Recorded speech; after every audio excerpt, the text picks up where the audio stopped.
रात की रानी एक सुगंधित फूल है जो रात के समय खिलता है और अपनी मोहक खुशबू से वातावरण को महकाता है। इसकी कहानी भी उतनी ही दिलचस्प है जितनी इसकी महक। कहानी एक छोटे गांव से शुरू होती है, जहां एक किसान रामलाल अपनी पत्नी सीता और बेटी रानी के साथ रहता था। रामलाल के पास थोड़ी सी जमीन थी, जिस पर वह सब्जियां और फल उगाता था। सीता एक स्नेही और देखभाल करने वाली पत्नी थी, जो परिवार की हर जरूरत का ध्यान रखती थी। उनकी बेटी रानी गांव की सबसे सुंदर और होशियार लड़की थी। रानी का मन हमेशा से फूलों की ओर आकर्षित था। वह जब भी खेत में जाती तो फूलों के पौधों की देखभाल करती और उनके बारे में ज्यादा से ज्यादा जानने की कोशिश करती। एक दिन रानी को जंगल में एक अजीब और सुगंधित फूल मिला।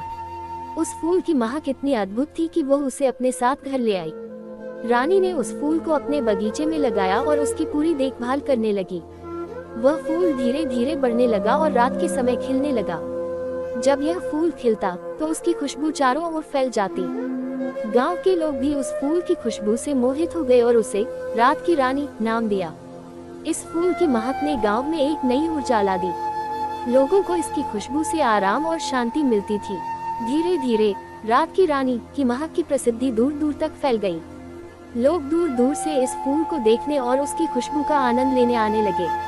एक दिन गांव में एक व्यापारी आया जो औषधियों का व्यापार करता था।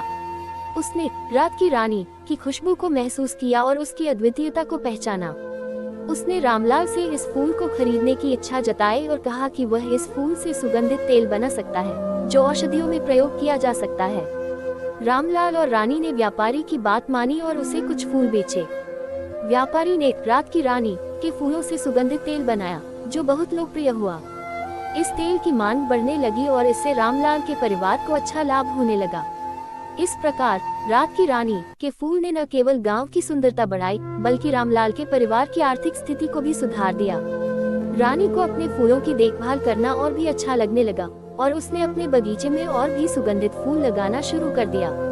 रात की रानी की कहानी यह सिखाती है कि प्रकृति की हर चीज में कुछ न कुछ विशेषता होती है। हमें सिर्फ उसे पहचानने और उसकी सही देखभाल करने की आवश्यकता है। ये कहानी हमें ये भी बताती है कि मेहनत और समर्पण से हम किसी भी साधारण चीज को असाधारण बना सकते हैं।